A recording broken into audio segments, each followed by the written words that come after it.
السلام علیکم۔ پروگرام آگہی کے ساتھ میں زیغم رضوی آپ کے حاضر خدمت ہوں۔ آگہی یعنی علم اور عمل سے آگہی، آگہی یعنی فکر اور شعور سے آگہی، آگہی یعنی اصل اور اصول سے آگہی، آگہی یعنی فر اور فروع سے آگہی۔ آج کے اس پروگرام کا عنوان عزاداری کا فکری پس منظر ہے۔ اپنے اس پروگرام میں ہم نے آغا علی مرتضیٰ زیدی صاحب کو دعوت دی ہے، جن کی شخصیت کسی تعارف کی محتاج نہیں ہے۔ اس پروگرام میں ہم عموماً عوام کے ذہنوں میں اٹھنے والے سوالات عزاداری کے حوالے سے ہم آغا سے پوچھیں گے۔ آغا، آپ کا بہت شکریہ کہ آپ نے ہمارے اس پروگرام کے لیے اپنی مصروفیات میں سے وقت نکالا۔ سب سے اہم سوال میں کرنا چاہوں گا کہ عزاداری امام حسین علیہ السلام پر اتنا زور کیوں دیا جاتا ہے؟ ہم یہ عزاداری امام حسین علیہ السلام ہی کا غم اتنے اہتمام سے کیوں مناتے ہیں؟ اعوذ باللہ من الشیطان الرجیم، بسم اللہ الرحمن الرحیم۔ پروردگار عالم کا سب سے پہلے انتہائی شکر کہ اس نے ہمیں اور آپ کو یہ فضیلت دی کہ ہم اس کے دین کے بارے میں سوچیں، سمجھیں اور ان عظیم الشان ہستیوں کے بارے میں اپنی فکر کو استعمال کریں اور انشاءاللہ ان کے راستے پر چلنے کی کوشش کریں۔ یہ کہ سید الشہداء کی عزاداری دنیا میں 1400 سال کے بعد بھی نافذ ہے، جاری و ساری ہے، یہ خود بہت سارے سوالات کو جواب دینے میں مدد دیتی ہے، اور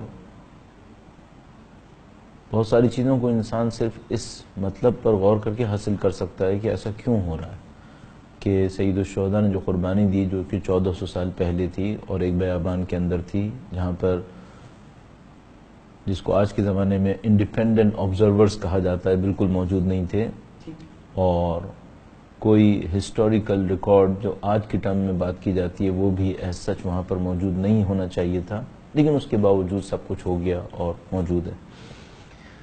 میرا اپنے خیال ہے کہ کسی بھی واقعے کے پیچھے اس واقعے کی جو فزیکل ڈیٹیلز ہوتی ہیں اس کی اتنی زیادہ اہمیت نہیں ہوتی۔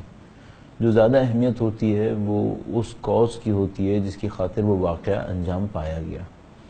تو مثال کے طور پر فرض فرمائیے ایک آدمی بھاگا تو بہت سارے لوگ بھاگتے رہتے ہیں، میراتھن کے اندر لوگ 30 40 کلومیٹر دوڑتے رہتے ہیں، لیکن خداوند متعال نے سورہ یاسین میں اس آدمی کے بھاگنے کا تذکرہ کیا جو اپنے دور کے ولی کی جان بچانے کے لیے بھاگا، اور خداوند متعال نے حتیٰ اس کے بھاگنے کو سورہ یاسین کے اندر ذکر کر دیا۔ اب ہم جانتے ہیں کہ اس کی فزیکلی تو کوئی بھی ویلیو نہیں تھی، بھاگنا تو سبھی بھاگتے رہتے ہیں، لیکن اس کا جو کاز تھا، اس کی سنسیریٹی جو تھی اور جس ہدف اور مقصد سے وہ شخص اپنی کوششوں کو انجام دے رہا تھا، وہ ظاہر ہے کہ سب سے امپورٹنٹ تھا۔ سید الشہداء کی ذات گرامی اور کربلا کا عظیم الشان واقعہ، اس کے اندر 2-3 چیزیں ہیں جو اس کی فزیکل ڈیٹیل سے کہیں زیادہ بڑھ کر ہیں، اور وہ میرا اپنے خیال ہے کہ وہ بنیادی سبب ہے جس کی وجہ سے اس کے اوپر اتنا زیادہ اصرار ہے۔ ایک تو یہ کہ جو شخصیتیں انوالو ہوئی ہیں، حق اور باطل کو سمجھنے میں اس سے زیادہ کانٹراسٹ شاید پاسبل نہیں تھا کہ ایک طرف سے حق محض حق ہو اور ایک طرف سے باطل محض باطل ہو، وہ میدان کربلا کے اندر جمع ہو گیا۔ تو مثال کے طور پر ان کے والد گرامی جنگ صفین میں تشریف لائے تھے، لیکن شاید کسی کے ذہن میں یہ تخیل آئے کہ نہیں معلوم کہاں حق ہے اور کہاں باطل ہے، لیکن کربلا کا میدان حق اور باطل کو اتنے زیادہ وضوح کے ساتھ بیان کر رہا تھا کہ اب اس میں کسی کے ذہن میں کوئی ڈاؤٹ نہیں رہا۔ اب یہ کہ 1400 سال کے بعد کچھ لوگ آئے، انہوں نے اس ڈاؤٹ کو کریٹ کرنے کی کوشش بھی کی، تو وہ بحمداللہ رب العالمین ناکام ہو گئے۔ تو پہلی بات تو یہ ہوئی کہ حق اور باطل کا جو ٹکراؤ تھا، جس روشنی اور وضاحت کے ساتھ تھا، وہ کربلا کے ایک بہت بڑا کمپوننٹ ہے۔ دوسرا مسئلہ یہ کہ جس کریٹیکل پوائنٹ پر یہ مقابلہ پہنچ گیا تھا، اس کریٹیکل پوائنٹ کے اوپر اگر یہ کربلا نہ ہوتا تو پھر معاملہ کچھ اور ہوتا۔ تو اگر کسی نے کسی اسکالر سے پوچھا کہ بھئی کربلا کی اہمیت کیا ہے، تو انہوں نے کہا کہ بھئی اہمیت کو سمجھنے کے لیے اتنا سوچو کہ کربلا نہ ہوتا تو کیا ہوتا۔ تو اگر کربلا نہ ہوتا، یہ واقعہ نہ ہوتا، تو آج یزید اور یزیدیت فکر اسلامی فکر کے طور پہ نافذ ہوتی، یعنی آپ بالکل تصور کیجئے کہ آج آئی ایس آئی ہے اور پوری دنیا اس بات کو سمجھ رہی ہے کہ یہ اسلام نہیں ہے. مسلمان بھی قریب بے اتفاق اس کو ڈیناؤنس کر رہے ہیں.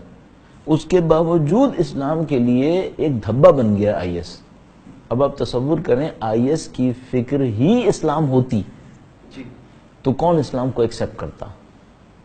اسلام کا نام کہاں باقی رہتا؟ بالکل اس طرح جیسے آئی ایس کا نام اب باقی نہیں رہے گا. تو مجھے لگا کہ ایک تو کمپوننٹ ہوا وہ حق اور باطل کا واضح ہونا. دوسرا معاملہ ہوا کریٹیکل ٹائمنگ کا کہ جس ٹائمنگ کے اوپر سید الشہداء نے ایکشن لیا وہ آخری مارکا بن جاتا اگر سید الشہداء اپنی قربانی نہ دیتے. اور تیسرا خود شخصیتوں کا فرق کہ ایک تو ہم یہ کہہ رہے ہیں کہ حق اور باطل کا فرق تھا، خود شخصیتوں کا جو مقام تھا کہ دنیا اسلام میں آج تک کوئی ایسا نہیں آیا جو سید الشہداء کی شخصیت کے بارے میں کوئی ذرہ برابر بھی شک کرے. تو ایسے نااہل تو شاید آئے ہوں جو یزید کا دفاع کرنے کی کوشش کریں، لیکن اتنا نااہل آج تک نہیں آیا کوئی کہ جو امام حسین کی شخصیت میں شک کرے. اور کیسے شک کرے؟ تو مجھے لگتا ہے کہ یہ وہ کمپوننٹس تھے. اور اس کے بعد ظاہر ہے کہ سید الشہداء کی مظلومیت اور جس انداز میں وہ مظلومیت ظاہر ہوئی ہے، یہ تمام وہ کمپوننٹس تھے جو لوگوں کے اوپر اس بات کو واجب کے طور پہ لا رہے تھے کہ وہ کربلا کو زندہ رکھیں، کربلا کو یاد کریں. اور بعد کے جو ائمہ اطہار سلام اللہ علیہم اجمعین تشریف لائے انہوں نے سب اسی ذمہ داری کو بیان کیا. تو یوں ہمیں سمجھ میں آتا ہے کہ اس وجہ سے اس کو زندہ رکھنے کا اصرار ہوا. ایک اور سوال ہم کرنا چاہیں گے آپ سے اس موضوع کے حوالے سے کہ امام حسین علیہ السلام کا غم منانے کی بہت تاکید کی گئی ہے اور بہت اجر و ثواب بھی بیان کیا گیا ہے مختلف روایات میں. جاننا چاہیں گے کہ غم امام حسین کا غم اصلاً واقعات کیا ہے؟ بہت اچھا یہ پوائنٹ ہے جو دین مبین اسلام نے ہماری زندگیوں کے اندر رکھا ہے. ہمیں غم کی حقیقت کو سمجھنے کے لیے میرے خیال میں بہت ضروری ہوگا ہم اس انسان کی حقیقت کو سمجھنے کی کوشش کریں. انسان کی حقیقت میں ایک اس کی عقل ہے، اس کا شعور ہے، اور ایک انسان کے جذبات ہیں. اور زیادہ تر ایسا ہوتا ہے کہ عقل اور شعور کا یہ جو عقل اور شعور ایک طرف اور جذبات ایک طرف، یہ انسانوں کے اندر یہ جنگ چلتی رہتی ہے. عقل کو ایک بات کہتی ہے، جذبات کسی اور طرف لے جا رہے ہوتے ہیں. اچھا، اس میں کچھ لوگ تو ایسے ہوتے ہیں جن کی عقول اتنی مضبوط ہوتی ہیں کہ وہ اپنے جذبات کو کنٹرول کر لیتے ہیں. لیکن ہم سب کو معلوم ہے کہ جو جذبات کی طاقت ہے وہ بعض اوقات عقل کے اوپر بلکہ اکثر اوقات عقل کے اوپر حاکم آ جاتی ہے. اچھا، اب جب وہ عقل کے اوپر حاکم آتی ہے تو جذبات انسان سے وہ کام کروا لیتے ہیں جو عقل نہیں کروا پاتی. اس کو مختلف شعراء نے مختلف انداز میں بیان کیا. کسی نے اس کو عشق کہا، کسی نے اس کو تعلق کہا، کسی نے اس کو جذبہ کہا. مختلف انداز میں اس کو بیان کیا گیا. تو مثلا علامہ اقبال کے اشعار میں متعدد ایسے اشعار ہیں جو عشق کی اس طاقت کو بیان کر رہے ہیں کہ بھئی آتش نمرود میں کود پڑا. اور یہ عشق کا جو معاملہ ہے وہ ہے یہ جذبات کا معاملہ. اور اس میں یہ تھا کہ سب کو پتا ہے کہ بھئی بالآخر وہ جو فارسی میں بھی ایک مصرع کہتے ہیں کہ ہر چند عقل کل شدئی بی جنو مبوش، جتنے بھی تم عاقل ہو گئے ہو تھوڑی بہت دیوانگی باقی رکھو. کیونکہ یہ جو دیوانگی ہوتی ہے پوزیٹیو سینس میں، یہ انسان کو بعض ایسی جگہوں کے اوپر مدد دیتی ہے جہاں پر عقل کام نہیں آتی. بالکل. دین مبین نے انسانوں کی اس ضرورت کو دیکھتے ہوئے جہاں سید الشہداء کے عقلی تعلق کو بیان کیا کہ امام ہے اور امام کی نصرت واجب ہے اور امام کا ذکر ضروری ہے، وہاں انسان کی اس جذباتی کیفیت کو بھی پوزیٹیو آبجیکٹیو کے لیے استعمال کیا اور کہا کہ تمہارے اندر کچھ جذبات ہیں اور زیادہ تر لوگوں کے جذبات عقل پہ حاکم ہیں. ٹھیک، اسلام نے ان جذبات کو امام حسین سے متصل کر دیا. ٹھیک، اور اب اس بات کی ایشورنس ہو گئی کہ جب جذبات بھی حسین کے ساتھ ہوں گے تو پھر گمراہی کا امکان نہ ہونے کے برابر ہوگا. تو خدا متعال نے امام حسین کے غم کے پیچھے ہمارا جو امام حسین سے تعلق تھا اس کو عقلی پیمانوں سے بڑھا کر جذباتی پیمانوں میں بھی نزدیک کر دیا. تو ہمارا امام حسین سے تعلق صرف عقلی نہیں رہا کہ وہ رہبر ہیں، ہمارے رہنما ہیں، بلکہ ہمارا تعلق امام حسین سے ایسا ہو گیا جی جیسے کہ ہم خود احساس کرتے ہیں کہ ہم اپنے والدین کے غم میں اتنا نہیں روئے ہوں گے جتنا امام حسین کے غم میں روئے. کوئی شک نہیں. کوئی باپ اپنی اولاد کے غم میں اتنا نہیں رویا ہوگا جی جتنا امام حسین کے غم میں رویا. تو یہ جو غم کا تعلق تھا یہ ایک جذباتی تعلق ہے. ٹھیک ہے. اور اس جذباتی تعلق کو انسانوں کی اس حیثیت سے اللہ نے متصل کیا ہے. اب یہاں پر ایک اور پوائنٹ ہے. جی کیا یہ جذباتی تعلق محض جذباتی تعلق ہے یا عقلی دلائل بھی اس کے ہمراہ ہیں؟ بالکل. بعض اوقات میرے اندر کوئی جذباتی خواہش ہوتی ہے، عقل اس کے خلاف ہوتی ہے. بالکل. بھئی میرے سامنے مثال کے طور پر کوئی میٹھی چیز رکھی ہوئی ہے، مجھے شوگر ہے، جی اب میرا دل چاہ رہا ہے کہ کھا لوں اور عقل اس کے خلاف ہے. جناب. لیکن سید الشہداء کے معاملے میں خدا نے جذبات کو اس طرف ہدایت دلوا دی جس طرف عقل نے لے کے جانا تھا. اور امام حسین کے معاملے میں ہماری ذمہ داری یہ ہے جی کہ جب جذبات کو غم کی طرح استعمال کریں اسی لمحے میں اس حسینی شعور کو بھی زندہ رکھیں. تو جیسے کہ ایک محقق نے کہا کہ ایک شعور ہوتا ہے جی اور ایک شعار ہوتا ہے. حسینیت وہ چیز ہے جس میں شعور اور شعار دونوں جمع ہوتے ہیں، دونوں جمع ہو جاتے اور یہ دونوں کا جمع ہونا بہت ضروری ہے. تو کانفرنسز کر کے حسینیت نہیں پھیلے گی، ٹھیک. لیکن غم ہو جس میں شعور نہ ہو اس میں بھی انصاف نہیں ہوگا. دونوں کا جمع ہونا ضروری ہے. یعنی محض جذبات کے اوپر نظریے کی بنیاد رکھی جا سکتی ہے. اگر جذبات خالص جذبات ہوں، مثال دیکھیے ماں اور بچے کا رشتہ عقلی ہے یا جذباتی ہے؟ ظاہر ہے محبت جذبات ہے. بالکل. آیا عقل کے خلاف ہے؟ نہیں بالکل بھی نہیں. عقل تقاضا کرتی ہے. یہی امام حسین کا معاملہ ہے. وہی جو جذبہ تقاضا کر رہا ہے وہی عقل تقاضا کرتی ہے. مثلا ٹھیک ہے. کیا عقل یہ نہیں کہتی کہ امام حسین کا پرچم بلند رہے؟ ٹھیک ہے. یقیناً کہتی ہے. اور غم کا جذبہ کیا کہتا ہے کہ ہاں پرچم بلند رہے. تو یہ دونوں ایک ساتھ ہیں. اور میں عرض کر رہا ہوں کہ یہ اہل بیت کی سیرت کا ایک ایسا پہلو ہے بالکل کہ انہوں نے جذبات اور عقل دونوں کو ساتھ کر دیا. بالکل بجائے. اب مثال کے طور پر آپ تصور فرمائیے رات کو آپ اٹھے ہیں، آپ کو پیاس لگی ہے، آپ پانی پینے گئے ہیں اور آپ سے کہا جا رہا ہے کہ جب تم پانی پینے لگو تو امام حسین کو یاد کرو. جی عقل اور جذبات دونوں مل رہے ہیں. بالکل. حسین کی یاد بھی ہو اور عقل و شعور بھی ہے. جس طرف عقل نے لے جانا تھا اسی طرف جذبات بھی جا رہے ہیں. تو مجھے یہ لگا ہے کہ یہ جو غم کی حقیقت ہے وہ پیغام کی ایسی طاقت ہے جس میں عقل جذبات دونوں اس طرف لے کے جاتے ہیں جس طرف انسان کو جانا چاہیے. اور یہی ہمیں غم سمجھ میں آتا ہے. اس غم کو منانے کے لیے مختلف انداز سے مختلف طبقات میں مختلف علاقوں میں اس غم کو منایا جاتا ہے. کیا کوئی خاص انداز بیان کیا گیا ہے کہ اس غم کو اسی انداز سے بنایا جائے یا کوئی اور طریقے بھی اختیار کیے جا سکتے ہیں؟ ہاں بہت اچھا اور مناسب اس میں یہ ہوگا، میرا اپنے خیال ہے کہ ہم اس اصول کو دیکھیں جس کے تحت دین اسلام ہماری اور آپ کی زندگی میں ارشاد اور رہنمائی کر رہا ہوتا ہے. مثال کے طور پر فرض فرمائیے آپ نے کوٹ پہنا ہوا ہے اور میں نے قمیص پہنی ہوئی ہے، تو ہم سے کوئی یہ پوچھے کہ اس میں سے زیادہ اسلامی کون سا ہے؟ اب اگر کوئی یہ پوچھے کہ اس میں اسلامی اور غیر اسلامی کون سا ہے تو وہ تو ایک بالکل ہی آکورڈ کوسچن کہ بھائی اس میں اسلامی غیر اسلامی کہاں سے آ گیا. اچھا اب اگر کوئی پوچھے کہ مولانا یہ جو آپ نے قمیص پہنی یہ زیادہ اسلامی ہے اور یہ جو کوٹ ہے یہ کم اسلامی ہے، تو میں اس سے کہوں گا کہ یہ جو انتخاب ہے کہ میں کوٹ پہنوں یا قمیص پہنوں اس کا اسلامی غیر اسلامی سے فی الحال کوئی تعلق نہیں. کیوں؟ یہ وہ گرے ایریا ہے جو دین مبین نے ہم انسانوں کی زندگی میں قرار دیا ہے اور اس میں اس نے ہماری مصلحتوں ہماری پسند ناپسند ان کے اوپر ہمیں اختیار دے دیا. اس نے ہمیں اصول دیے، ضوابط دیے کہ بھئی لباس ایسا ہونا چاہیے ویسا ہونا چاہیے، لیکن لباس کی کٹنگ کیسی ہونی چاہیے اور لباس کٹنے کے بعد کیا کہلانا چاہیے یہ دین مبین نے ذمہ داری میں نہیں رکھا. یہ وہ گرے ایریا ہے بے اصطلاح جس میں ہمارا انتخاب چھوڑ دیا گیا.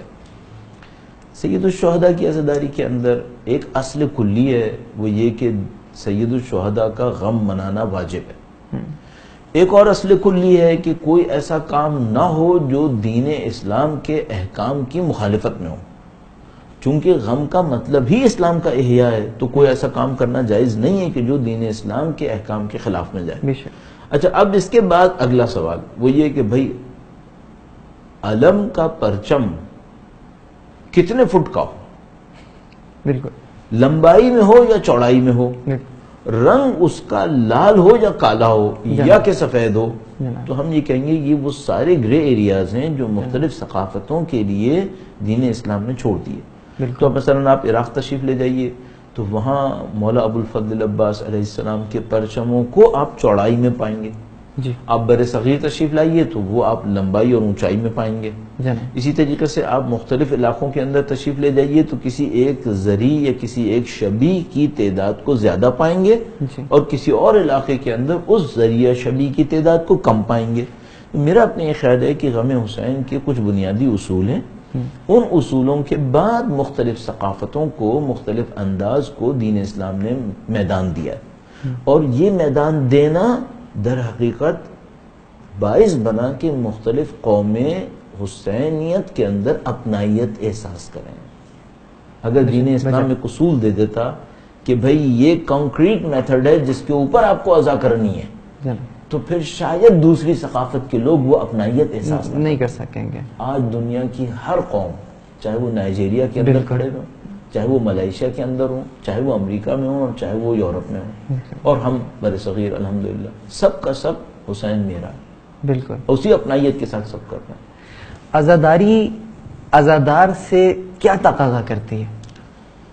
میرا اپنا یہ خیال ہے کہ چند تقاضوں میں ہم اس کو محدود نہیں کر سکتے، لیکن چند بنیادی تقاضوں کو بیان کر سکتے ہیں، کیونکہ ظاہر ہے کہ میں نے عرض کیا یہ بہت بڑا چیپٹر ہے، بالکل اور حقیقت اتنی وسیع ایک اس کی تحریک ہے، تو ہم یہ کہہ سکتے ہیں کہ عزاداری کا جو اہم ترین تقاضوں میں سے ایک تقاضا ہے وہ امام حسین کی محبت ہے، ٹھیک، کہ عزاداری انسانوں کے دلوں میں سید الشہداء کی محبت کو ابھارے اور اہل بیت اطہار علیہ السلام کی امامت اور رہبری کو ان کے سامنے واضح کرے۔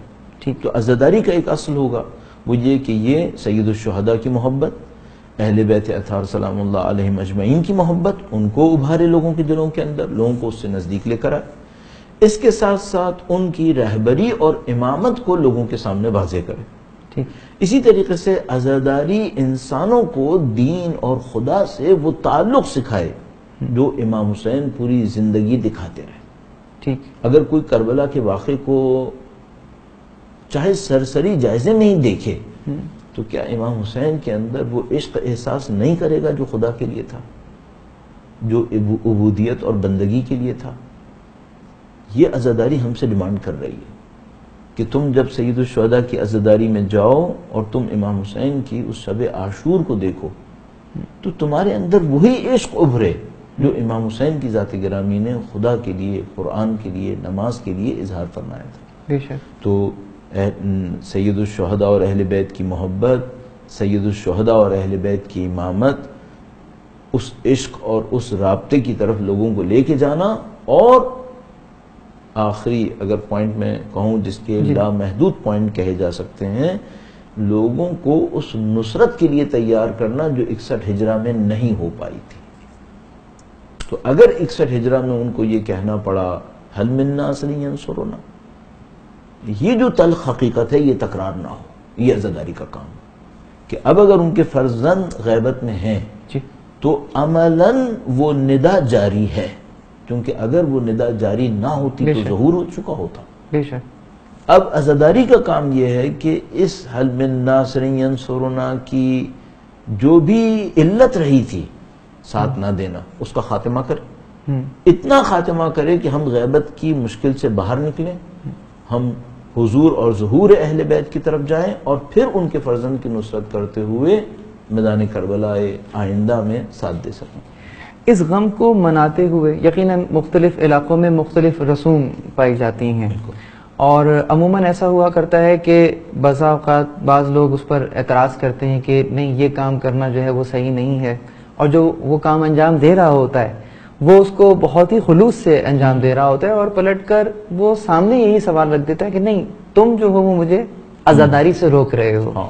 تو ہم جاننا یہ چاہیں گے کہ وہ کیا پیمانہ ہے کہ جس پر رکھ کر ہم یہ فیصلہ کر سکتے ہیں کہ کیا کام جائز ہے کرنا اور کیا کرنا جائز نہیں ہے یا نامناسب ہے؟ ہاں، میرے خیال میں بہترین پیمانہ خود امام حسین اور ان کی اولاد طاہرہ کے بیان کیے ہوئے اقوال ہے، بہترین پیمانہ وہ ہے۔ تو مثال کے طور پر ہمارے پاس واقع کربلا کے بعد 200 سال معصوم کی سنت اور سیرت موجود ہے۔ اس 200 سال کے اندر ہزاروں لاکھوں روایات اہل بیت اطہار سلام اللہ علیہم اجمعین نے ہماری زندگی کے بارے میں، امام حسین کے غم کے بارے میں، دنیا کے دوسرے مسائل کے بارے میں ارشاد فرمائی۔ یہ جو ہزاروں روایات ہمارے پاس موجود ہیں، جن کا نمبر شاید لاکھوں تک بھی جا سکے، ان کے اندر زندگی کا کوئی پہلو چھپا نہیں ہے، سب کچھ بیان ہوا ہے۔ تو میرا اپنے یہ خیال ہے کہ جیسا کہ آپ نے بالکل صحیح کہا کہ بہت سارے لوگ مختلف رسم و رواج کے اندر منا رہے ہوتے ہیں، منع بھی کریں تو وہ سمجھتے ہیں کہ بھئی یہ عزاداری کے خلاف ہے۔ ان کی عقیدت، ان کی محبت میں اکثر کے کوئی شبہ نہیں ہے، بہت عقیدت اور بہت محبت سے کرتے ہیں۔ صرف ایک بات جو ہمیں ادھر دوستوں سے بھی اور ادھر دوستوں سے بھی کہنی ہوگی، وہ یہ کہ نہ آپ منع کرنے میں اس اصول کو توڑیں جو اہل بیت نے دیے ہیں، اور نہ آپ کرنے میں کسی ایسے اصل کو توڑیں جو اہل بیت نے دیے ہیں۔ بے شک۔ تو مثال کے طور پر میرے جیسا آدمی جب کسی مخلص انسان کو کوئی کام کرتا دیکھے اور خدا نہ کرے نعوذ باللہ کسی ایسے انداز میں اس کو سمجھانے کی کوشش کرے جس میں اس کے لیے بے عزتی کا کوئی مقام بن رہا ہو، تو یہ میں نے غلطی کی ہے۔ اہل بیت اطہار علیہ السلام نے ہدایت اور ارشاد کی بھی اصول دیے ہیں، ان ہدایت اور ارشاد کے اصولوں کے اندر رہتے ہوئے مجھے اس کو سمجھانا چاہیے، مجھے اس کو بیان کرنا چاہیے۔ خود انہوں نے اپنی زندگی کے اندر جن اصولوں کے اوپر اصرار کیا ہے، ان اصولوں پر مجھے بھی اصرار کرنا چاہیے، چاہے وہ عزاداری سے تعلق رکھتے ہوں، چاہے وہ ارشاد اور تبلیغ سے تعلق رکھتے ہوں۔ میرا اپنا یہ خیال ہے اس وقت جو ہماری مشکل بنی ہوئی ہے وہ اعتماد کا نہ ہونا ہے، اور میرا اپنا خیال ہے کہ اس معاملے میں جن لوگوں کو دین مبین سے اور اہل بیت کی فکر سے دشمنی تھی، ان کی کارروائی بہت زیادہ مؤثر رہی کہ انہوں نے ان کو ان سے اور ان کو ان سے بدظن کیا، اور مثلا ان کے سامنے یہ رکھا کہ یہ لوگ اہل بیت کی عزاداری کے تباہ کرنے والے عناصر ہیں، اور ان کے سامنے یہ رکھا کہ یہ اہل بیت اطہار علیہ السلام کی عزا کو روکنے والے عناصر ہیں۔